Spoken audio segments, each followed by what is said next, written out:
Hola, sóc Jovi Cesser, periodista i escriptor, i vinc a parlar de Pedres que han de ser remogudes, Premi Alfons el Magnànim de Narrativa en Valencià 2019, que està editat per Editorial Bromera.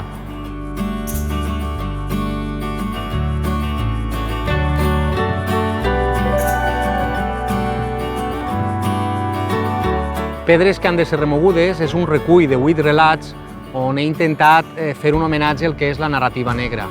Sempre l'havia gaudida com a lector i no m'hi havia endinsat realment com a escriptor. Per tant, volia fer un homenatge a totes aquestes autores i autors que han conreat el gènere per retratar el que és la perversitat també des de diferents estils dins del mateix gènere.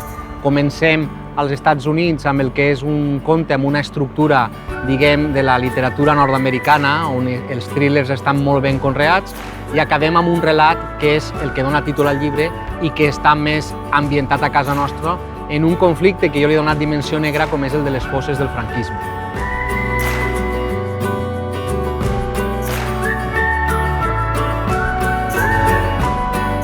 Jo recomanaria Pedres que han de ser remogudes a aquells lectors, a aquelles lectores que els agrada el gènere negre, però també, sobretot, als que no l'han tocat, no?